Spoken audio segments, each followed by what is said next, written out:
Bom dia, meus irmãos.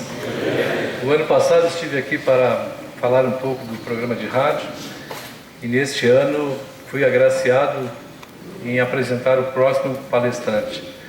Ontem, sentado desse lado aqui, estava imaginando que seria chamado para este evento e já estava lá na cabana quando meu irmão Rian perguntou se era possível, a chamado de nosso irmão João Cruz, apresentar o próximo palestrante.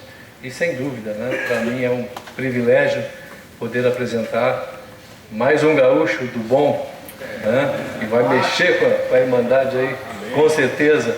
E agradecer os demais palestrantes, né, cada irmão que vem aqui com a sua forma de trazer a mensagem, de trazer a palavra e tentar de alguma maneira levar os irmãos a preservar a sã doutrina, a palavra pura de Jesus. É a nossa grande luta em todo o nosso país para que a palavra do Senhor, a palavra pura e genuína de Jesus se mantenha firme em cada uma das congregações.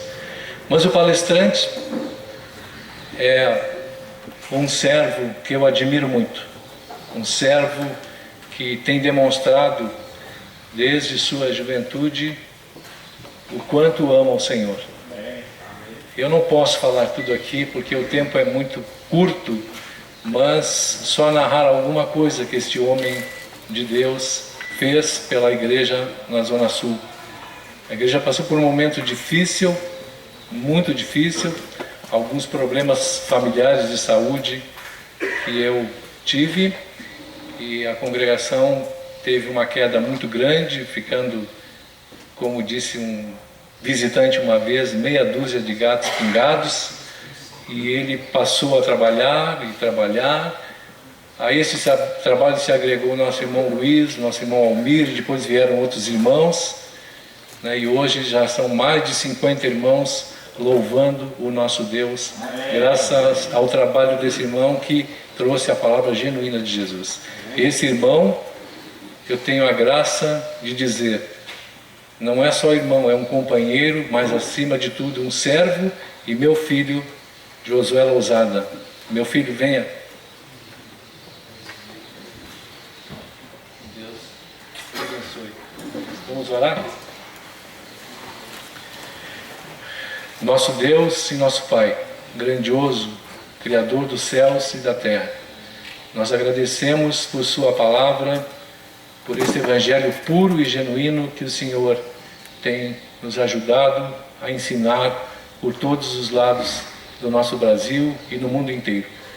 Que esse evangelho possa ser preservado, Senhor, que a tua palavra possa reinar no coração de cada um dos nossos irmãos.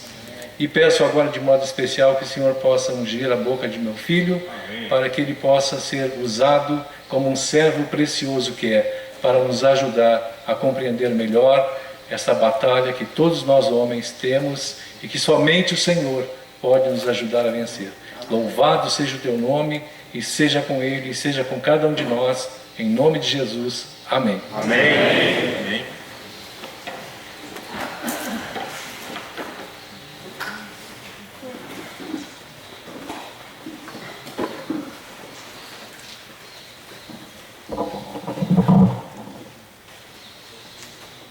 2 Timóteo capítulo 2, versículo 1, Paulo disse a Timóteo: Tu, pois, filho meu, fortifica-te na graça que há em Cristo Jesus.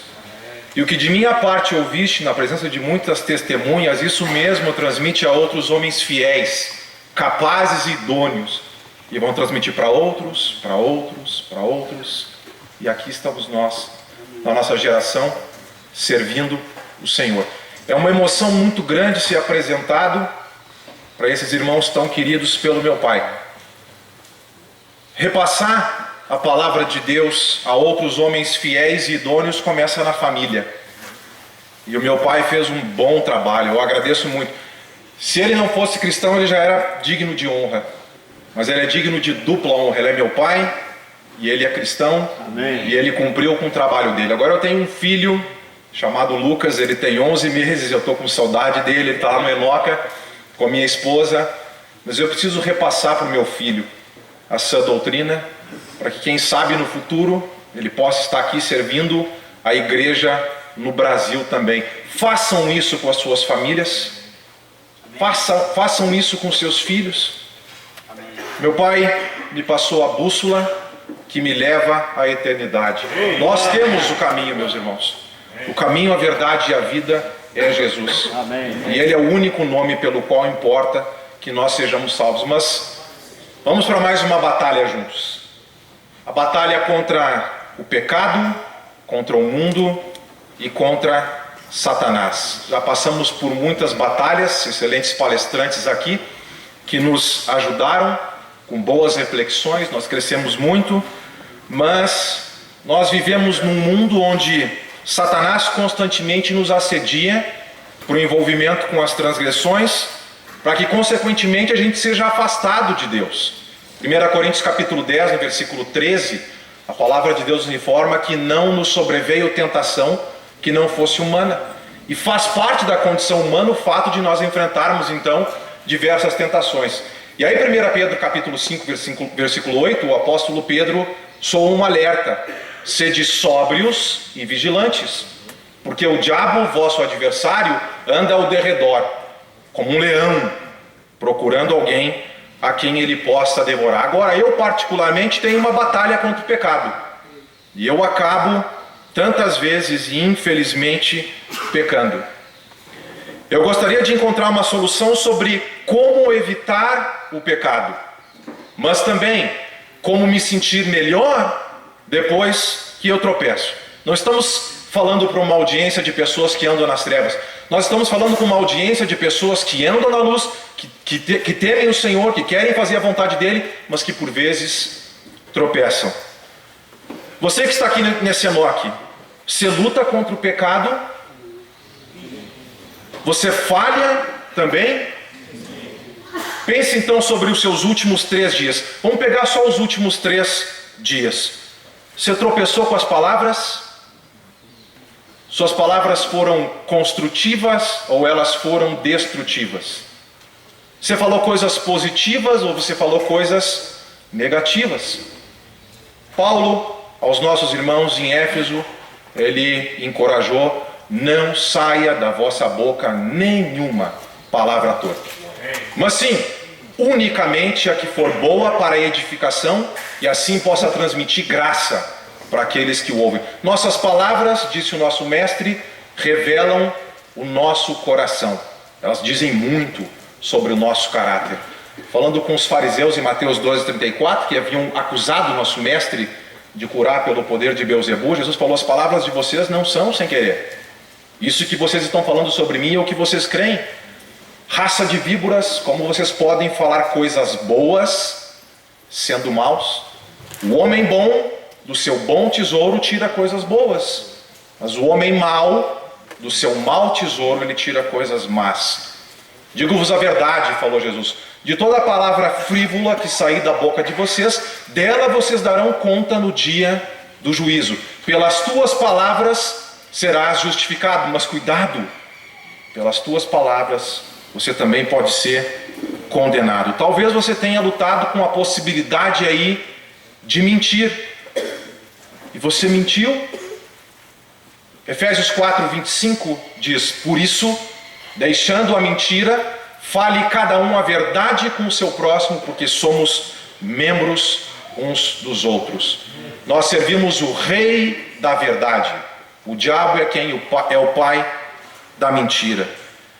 Pense sobre os últimos preparativos para vir para esse encontro especial. Deus tem feito grandes coisas aqui. Nós temos sido edificados, mas tudo em paz com a família antes de vir para cá?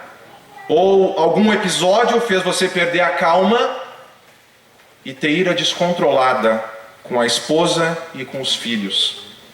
Paulo falou em Efésios 4:27: irai-vos e não pequeis. Não se deixe o sol se pôr sobre a vossa ira. E 4:27, nem deis lugar ao diabo, porque o diabo sabe que pessoas irritadas, facilmente com cólera, é um centro de operação através da qual ele pode realizar muitas destruições. Talvez os ânimos tenham se exaltado, e talvez até, quem sabe, tenha acontecido alguma gritaria, e esse é um dos pecados que Efésios 4:31, Paulo nos informa que deve ficar longe do nosso comportamento. Talvez tenha falhado na área sexual, nós batalhamos muito na área sexual. E Jó capítulo 31, versículo 1, ele colocou um alto padrão para a gente. Fiz aliança com os meus olhos, para nem sequer olhar para uma moça com a intenção de cobiçá-la. E se eu o fizesse, que herança eu teria do Todo-Poderoso? Que porção eu teria do Deus lá de cima? As palavras de Jesus no Sermão do Monte, Mateus 5:20, ele nos informou que a nossa justiça deve exceder em muito a dos escribas e fariseus. E em 5:27, ouvistes o que foi dito, não adulterarás, eu porém vos digo, qualquer que olhar para uma mulher com intenção impura no seu coração, já adulterou com ela. Talvez também, a gente sabe que pecado não são só dessas áreas de comissão. 1 João 3,4 nos informa sobre transgredir a lei de Deus é pecado, mas Tiago 4,17 nos informa também sobre os pecados de omissão. Aquele que sabe que deve fazer o bem não faz, isso está pecando. Talvez você tenha tido aquela oportunidade nos últimos 3 dias de pregar o evangelho para alguém, e você se acovardou, e você não falou do evangelho. Também uma outra reflexão importante: se você pecou, você ficou triste, você ficou frustrado, decepcionado, se sentindo culpado por ter pecado, até mesmo afastado de Deus. Alguém aqui nessa manhã quer ajuda na luta contra o pecado? Será que tem esperança para nós depois que nós pecamos? Eu quero que você saiba que o nosso Deus é um Deus santo. Amém. Ele nos chama assim à santidade. 1 Pedro capítulo 1, no versículo 16. Mas descanse o seu coração. Tem uma outra faceta do amor de Deus. 1 João 4,8. Deus é amor. Deus tem uma solução, queridos. A confissão. Ela é uma arma poderosa na luta contra o pecado. Confissão significa admitir. Confissão também significa concordar. E a palavra de Deus diz o seguinte, em 1 João capítulo 1, no versículo 9: se confessarmos os nossos pecados, eis a promessa, Ele é fiel e justo para nos perdoar os pecados e nos purificar de quais injustiças? De toda injustiça. A confissão, queridos, cura. A confissão restaura. A confissão perdoa. A confissão traz misericórdia. Que graça da parte do nosso Deus. Em Mateus capítulo 18, nos versículos 1 a 4, os discípulos vieram com uma questão para Jesus: quem é o maior no reino dos céus? Ele tomou uma criança, colocou diante deles e disse: se vocês quiserem entrar no meu reino, e nós sabemos também entrar, mas também continuar no reino, nós precisamos ser humildes como crianças. Sabe de uma coisa? Crianças, em sua humildade, elas são transparentes. Eu tenho esse filho precioso que Deus me deu. É o meu primeiro filho. Você pode imaginar como o meu coração pula de alegria por ele. Mas agora ele tem 11 meses. E alguns meses atrás, quando ele estava com fome, ele chorava. Quando ele estava com as fraldas sujas, ele chorava. Agora, já existem outras maneiras dele comunicar para mim e para minha esposa que ele está com alguma necessidade. Mas o fato é, crianças não escondem a real situação que elas estão enfrentando. E elas trazem diante dos seus pais em humilde dependência. E nós, como pais, que amamos os nossos filhos, nós suprimos as necessidades deles. Sabe o que Jesus diz em Mateus capítulo 7, no versículo 11? Se vocês, apesar de serem maus, sabem dar boas coisas aos seus filhos, muito mais o vosso Pai que está nos céus dará boas coisas àqueles que lhe pedirem. Sabe de uma coisa? Deus é infinitamente amoroso, misericordioso, rico em graça, rico em perdão. Quando pecarmos, vamos admitir, vamos orar para que sejamos limpos diante do trono do nosso Pai. Não importa qual o pecado cometido, a promessa é um convite para que a gente possa se chegar naquele trono para perdoar os nossos pecados e nos purificar de toda injustiça. Tem um salmo que é precioso, mas eu gostaria que nós pensássemos na área da confissão e que nós levássemos isso dentro dos nossos corações. Transparência diante de Deus. A transparência diante de Deus é o que vai restaurar a nossa comunhão com Ele.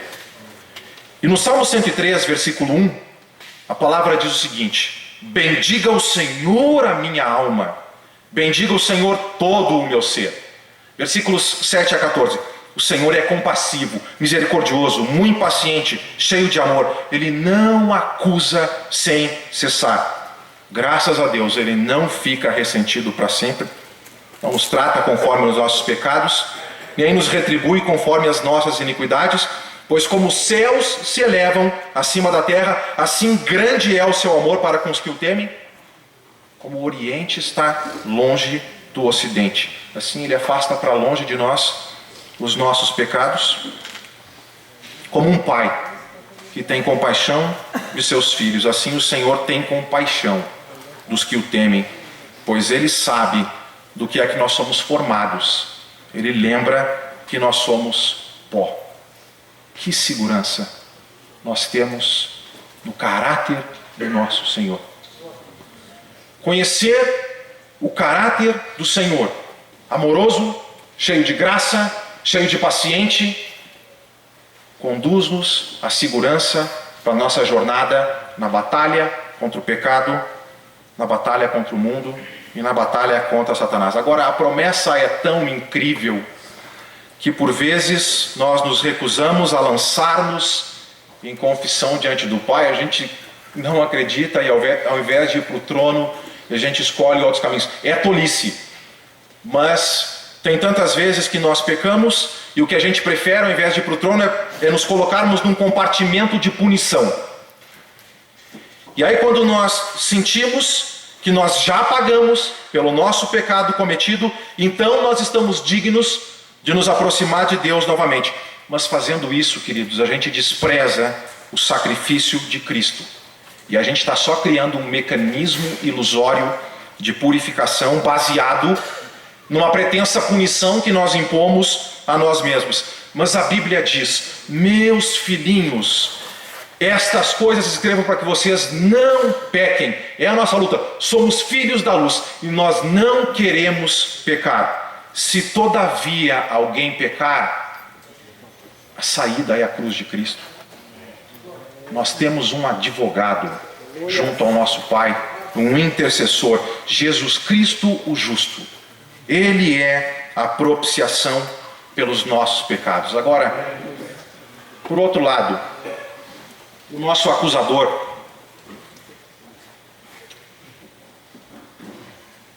ele tenta lançar algumas ideias que são contrárias a essas promessas de Deus, nas quais nós estamos refletindo. Algumas ideias que já passaram pela minha cabeça. Josué, tu já pecou nessa área ontem. Já pecou nessa área anteontem também. Não vai ser hipócrita de se apresentar diante de Deus e pedir perdão novamente. Acha que Deus é uma máquina de perdão? Desvaloriza a Deus e agora quer voltar para a comunhão com Ele? Cuidado, queridos. Cuidado com as falsas acusações de Satanás, porque ele é astuto. Através do pecado, ele quer te apartar do Pai. E através das falsas acusações depois, ele não quer que você volte para o Pai. Agora, quando Satanás com as suas acusações se apresenta diante de nós, uma boa coisa a se fazer é olhar para o nosso mestre e combater Satanás da mesma forma que Jesus combateu Satanás, com a própria palavra de Deus. Que tal refletir aqui sobre algumas promessas que nos dão coragem para superar as acusações? Romanos 8,31. Que diremos, pois, diante dessas coisas? Se Deus é por nós, quem será contra nós? Versículo 33. Quem fará alguma acusação contra os escolhidos de Deus? É Deus quem os justifica. Quem os condenará? Foi Jesus quem morreu e também ressuscitou. E mais, está à direita de Deus e também intercede por nós. As promessas de Deus na sua palavra nos fazem superar as falsas acusações e nos lançarmos diante daquele trono do Senhor. Agora, há ocasiões também em que nós optamos por não confessar e nós optamos por transferir responsabilidade. Nossa mente talvez tenha criado mecanismos de defesa e de auto-engano, e isso não é novo na humanidade. Você lembra no livro das Origens, no livro de Gênesis, a ordem de Deus para Adão e Eva: da árvore do conhecimento do bem e do mal não comerás, porque no dia em que dela comeres, certamente morrerás. Infelizmente entra na história, em Gênesis capítulo 3, Satanás com a sua astúcia, ele engana Eva. Ela come do fruto, ela dá para o marido e ele come também. Imediatamente os olhos de ambos se abriram. Perceberam que estavam nus, cozeram folhas de figueira e cintas. E Gênesis capítulo 3, versículo 2 diz que quando eles ouviram a voz do Senhor, que andava no jardim pela viração do dia, eles se esconderam por entre as árvores do jardim. E eis o Senhor procurando confissão: onde estás? E a resposta de Adão foi: ouvi a tua voz, e porque estava nu, tive medo e me escondi. Ah é? Quem te fez saber que estava nu? Comeste da árvore que eu te ordenei, não comesses? A resposta de Adão, transferindo responsabilidade: a mulher que me deste, ela me deu do fruto e eu comi. Deus se vira para Eva: que fizeste? A serpente me enganou e eu comi. Vocês lembram dos dias do rei Saul, primeiro rei de Israel? 1 Samuel capítulo 13. O filho dele, Jonatas, ele acabou derrotando uma guarnição de filisteus e atraiu o ódio dos filisteus contra Israel. Saul mandou juntar o exército do Senhor e eles ficaram em Gilgal. O exército dos filisteus está em Micmas, e eles têm um exército com 30 mil carros, 6 mil cavaleiros e multidão como a areia do mar. Vendo-se o povo de Deus em aperto, eles se acovardaram e começaram a se enfiar em tudo que é buraco, cisternas, túmulos. E o pouco de povo que ficou com Saul ficou temeroso e amedrontado. Samuel tinha dado uma ordem para Saul: espera eu chegar a Gilgal, porque é prerrogativa minha, prerrogativa de Samuel, de oferecer holocaustos e sacrifícios. Mas Saul teve uma ideia humana, ele imaginou que era brilhante. Ele pensou consigo mesmo: puxa vida, Samuel não está chegando nos dias aprazados, eu não estou vendo benevolência do Senhor ainda, traga-me aqui o sacrifício. E Saul mesmo fez o sacrifício. Bem no momento em que ele oferece o sacrifício, chega Samuel e pergunta: que fizeste? A resposta de Saul: vendo que o povo fugia daqui e que os filisteus estão em Micmas, prestes a descer a Gilgal, e que tu, Samuel, não chegava nos tempos aprazados. 1 Samuel 13, 12. Forçado pelas circunstâncias, eu ofereci o sacrifício. Transferência de responsabilidade. As circunstâncias me levaram à obediência. Ele faz algo parecido depois em 1 Samuel capítulo 15. O Senhor, através do profeta Samuel, disse: Saul, Deus te constituiu rei sobre Israel. Fere os amalequitas e os destrói totalmente, porque quando eu tirei meu povo do Egito, eles se opuseram no caminho. Saul juntou o exército, aproximadamente 210 mil homens, vai e fere os amalequitas. Mas ele poupa Agag, o rei dos amalequitas. E ele também poupa o melhor dos animais, que também, segundo a ordem do Senhor, deveriam ser destinados à destruição. O Senhor conversa com Samuel e disse: eu me arrependo de ter constituído Saul como rei de Israel, porque ele deixou de cumprir com a minha palavra. Saul fica triste a noite inteira, madruga para encontrar Saul, e quando então existe um encontro, Saul chega saudando Samuel e diz: bendito seja tu do Senhor, cumpri as palavras do Senhor. Ah, é? Cumpriu as palavras do Senhor? Que balido é esse de ovelhas que eu escuto? E que mugido de bois é esse que eu estou escutando? Saul transferindo responsabilidade em 1 Samuel capítulo 15, versículo 15, ele diz: de Amaleque trouxemos, porque o povo poupou o melhor das ovelhas e dos bois para o sacrificar ao Senhor teu Deus. O resto, porém, a gente destruiu totalmente.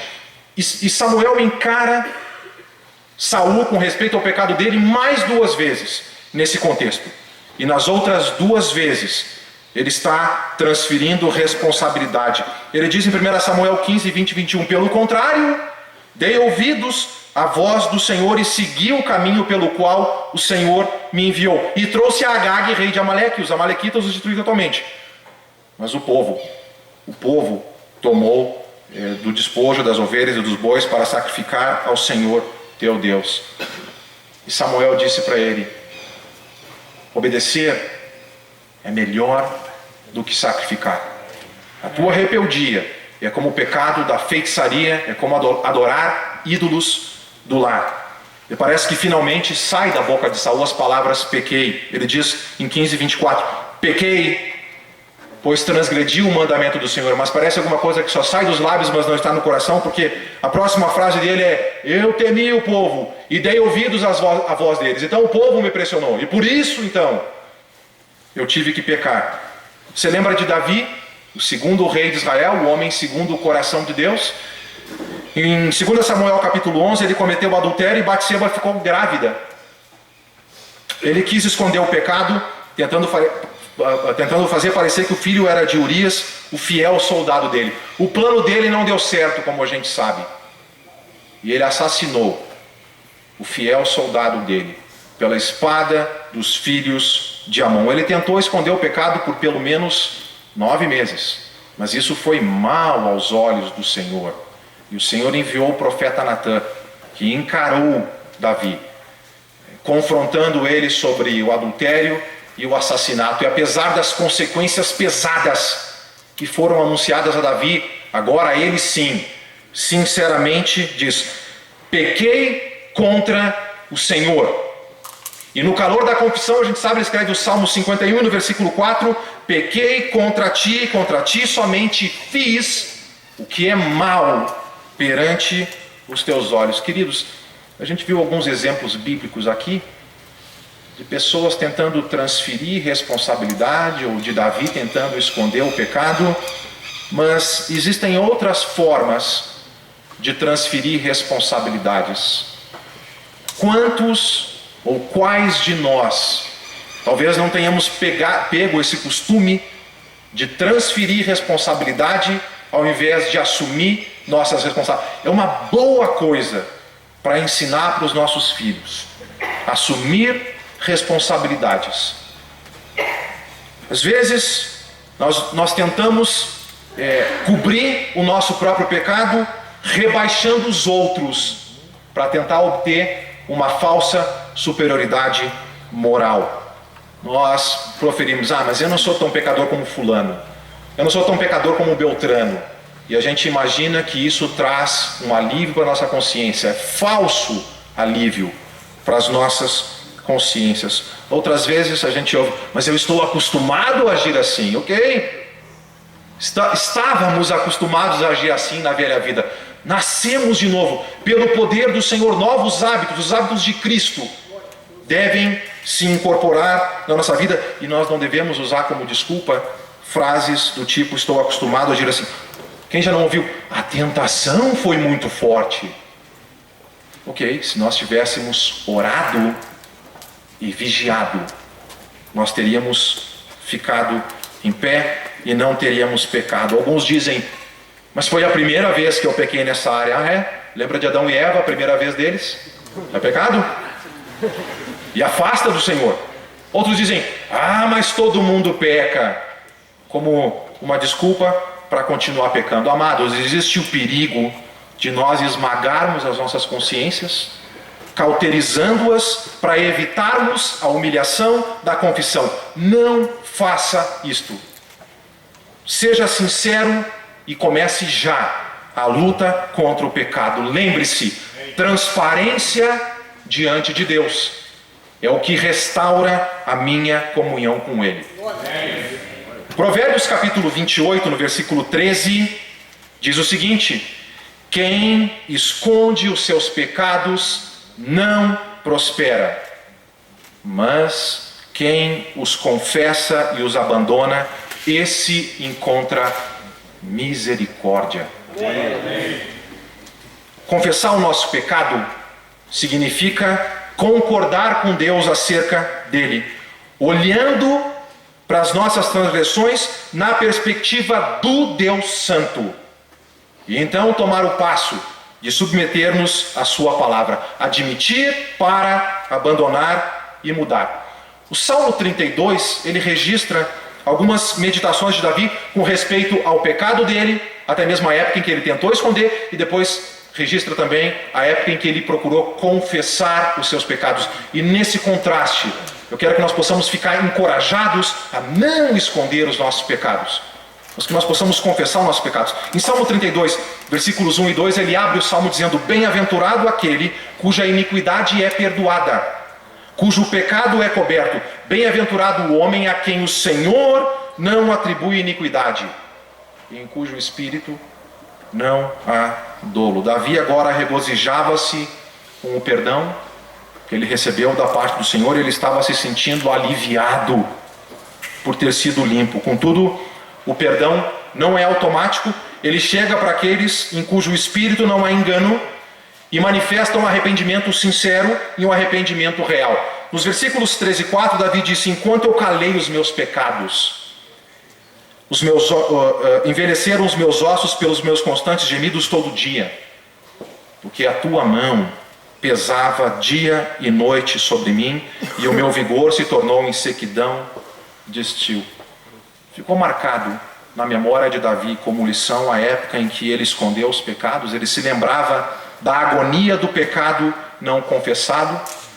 A consciência dele não tinha descanso, ele se sentia exausto e vazio. Como ter poder? Como ter condições espirituais e força espiritual sem o Senhor? É dele que brota toda a força para a nossa jornada. Ainda que confessar o pecado pareça duro, queridos, recusar aceitar a responsabilidade é ainda mais duro com o passar do tempo, porque a culpa, ela tortura. Mas ele diz no versículo 5: confessei-te o meu pecado e a minha iniquidade não mais ocultei. Disse: confessarei ao Senhor as minhas transgressões, e tu perdoaste a iniquidade do meu pecado. Perdão, alívio, paz.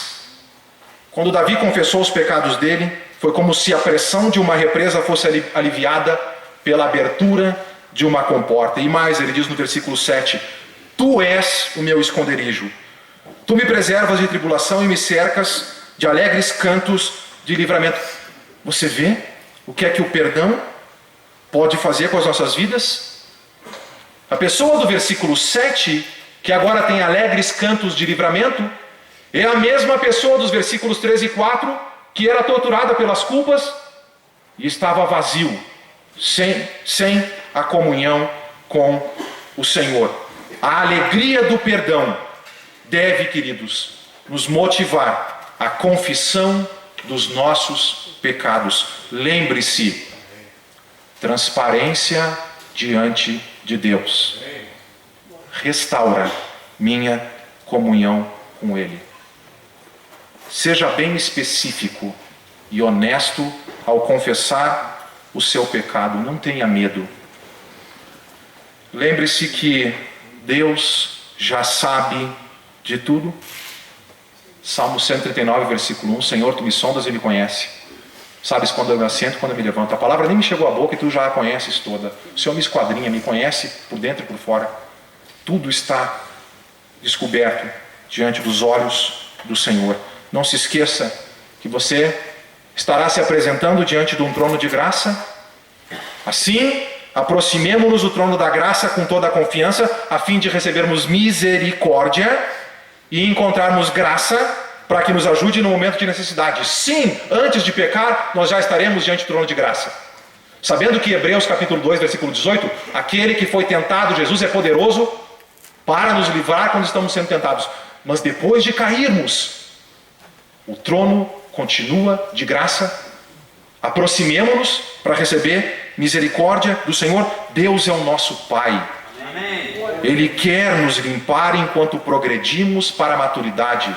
Ele preenche o ideal de paternidade. O que Deus é para mim é o que eu desejo ser para o meu filho. E é o que eu sei que vocês querem ser para os filhos de vocês, as famílias de vocês. Aproveite da graça, querido.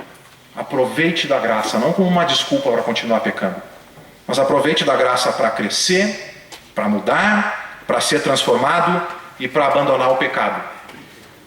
Porque o que Provérbios 28, 13, na segunda parte diz é: quem os confessa e abandona, encontra misericórdia. Deus quer você superando. E quer você crescendo de glória em glória, para uma glória cada vez maior, para que você seja a imagem de Jesus Cristo na sua vida e você possa impactar todos aqueles que te cercam. Agora, eu tenho um desafio para você aqui, nesta manhã, meus amados irmãos do Brasil e dos Estados Unidos. Se tiver alguma outra nação, temos nosso irmão colombiano também. Mas confesse os seus pecados a Deus. Durante os próximos 21 dias, faça uma lista de seus pecados que você cometer durante o dia e admita honestamente e receba o perdão de Deus. Imagina o que vai acontecer se todos nós confessarmos os nossos pecados todos os dias. Todos nós vamos nos sentir como se fosse o dia do nosso batismo. Você lembra do dia do nosso batismo? Que alegria! Nós sabíamos que nós estávamos, pelo poder do Evangelho, nós estávamos nos ligando à cruz de Cristo, e nós estávamos tendo os nossos pecados cancelados, comunhão plena com Deus, Espírito Santo, esperança de crescimento e constante transformação, participando do reino rumo à eternidade. É isso o que nós vamos sentir quando nós confessarmos os nossos pecados todos os dias. Sabe o que eu posso ver nessa congregação de irmãos amados? Se nós aplicarmos essa mensagem, eu posso ver irmãos em paz, aliviados, sem culpa, cheios de vigor, cheios de alegria, cheios de Cristo, gratos ao Pai, honrando e glorificando o Senhor com as suas vidas, cada vez mais na jornada rumo ao céu. Lembre-se, querido, na batalha contra o pecado, o mundo e Satanás, transparência diante de Deus restaura a minha comunhão com Ele. Deus te abençoe. Amém.